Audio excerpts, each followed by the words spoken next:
আমি প্ৰতিষ্ঠিত বুলি যাক ক'ব পাৰো কিন্তু শদিয়াৰ পৰা ধুবুৰলৈকেহে জগতগুৰু শ্ৰীমন্ত শংকৰদেৱ গুৰুজনা কৰবাত সীমিত হৈ থাকিল তাৰ ভুল কিন্তু আমাৰ আমি অসমীয়া মানুহৰ হাতত বা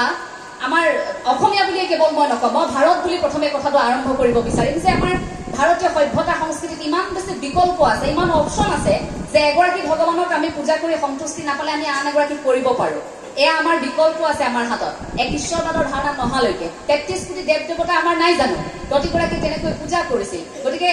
মধ্যযুগীয় যিটো অৰ্থনৈতিক অৱস্থা ধৰ্মৰ বাহুল্যৰ বাবে এটা সময়ত মানুহ এনেকুৱা হৈছিল যে ইমান টকা দি আমি পূজা এখন পাতিব নোৱাৰো যে ইমান টকা দি ধৰ্মৰ ইমান বাহুল্য আমি নোৱাৰো অৰ্থনৈতিকভাৱে যিসকল লোক দুৰ্বল সেইসকল লোকে সেই মুহূৰ্তত ভাবিবলৈ বাধ্য হৈছিল কিন্তু তেনে মুহূৰ্ততে এই পবিত্ৰ ভূমিত জগতগুৰু শ্ৰীমন্ত শংকৰদেৱ গুৰুজনে এনে এটা আদৰ্শৰ জন্ম দিলে যিটো আদৰ্শত আপুনি টকা পইচা খৰচ কৰিব নালাগে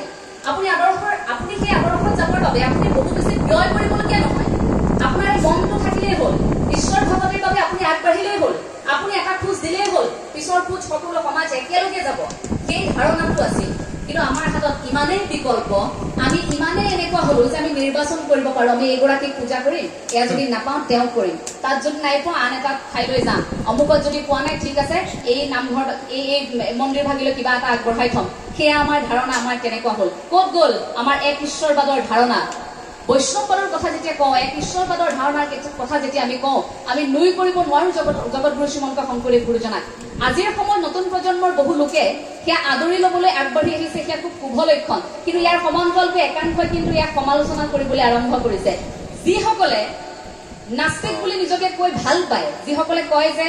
কৃষ্ণক বিশ্বাস নকৰো যিসকলে কয় যে জগতগুৰু শ্ৰীমন্ত শংকৰদেৱ গুৰুজনাক কিয় মানিব লাগে কি আছে এই কথাষাৰ যদি কয় যে উত্তৰটো এইটোৱে হ'ব ডিম্বেশ্বৰ নেওগদেৱৰ ভাষাৰে মই কম যে সূৰ্যৰ পোহৰটোৰ পৰা আপুনি সূৰ্যক আঁতৰ যেনেকৈ কৰিব নোৱাৰে নহয় ঠিক তেনেকৈ আপুনি জগতগুৰু শ্ৰীমন্ত শংকৰদেৱ গুৰুজনাক অসমীয়া জাতিৰ পৰা এই অসম ভূমিৰ পৰা আপুনি আঁতৰাই ৰাখিব নোৱাৰে যদি নাস্তিক বুলি কোনো লোকে যুক্তি দি আপোনাৰ আগত ক'ব বিচাৰে তেন্তে সেইসকলক উত্তৰ যিসকলে কীৰ্তনক স্বীকাৰ কৰিব নিবিচাৰে সেইসকলক কম ঠিক আছে আপুনি কীৰ্তনক নামানে নালাগে মানিব আপুনি ক'ব নিবিচাৰে যে মই ঈশ্বৰ বিশ্বাস কৰোঁ ঠিক আছে নালাগে বিশ্বাস কৰিবলৈ কিন্তু মনত ৰাখিব আপুনি কীৰ্তনক নামানে কীৰ্তনক আপুনি একাষৰীয়া কৰি ৰাখে কীৰ্তনৰ কথা আপোনাৰ জীৱনৰ বাবে প্ৰাসংগিক নহয় নাম ঘোষা আপোনাৰ বাবে প্ৰাসংগিক নহয় ভাগৱত আপোনাৰ বাবে প্ৰাসংগিক নহয় শ্ৰীমদ ভাগৱত গীতা আপোনাৰ বাবে প্ৰাসংগিক নহয়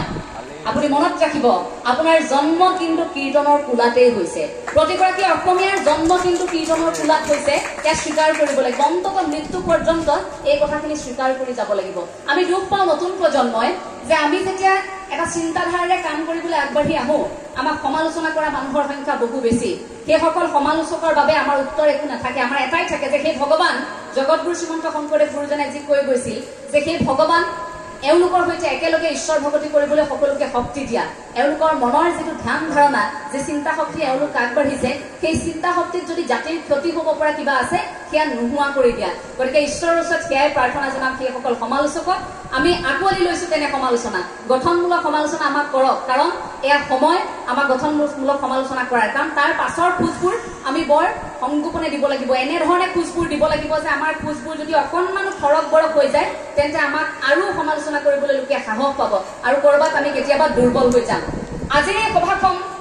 আটাইতকৈ বেছি সফল কিয় আপোনালোকে জানেনে আজিৰ এই দিনটো আজিৰ পৰা 10 বছৰৰ পাছত এই বিশেষ দিনটোক সকলোৱে মনত ৰাখিব কিয় জানেনে এগৰাকী চিত্ৰশিল্পীয়ে প্ৰথমবাৰ বাবে কোনেও কেতিয়াও নেদেখা শ্ৰী শ্ৰী মথুৰা দাস বুঢ়া এটা কংকন কৰিলে এটা হাত চাপৰি তেখেতৰ বাবে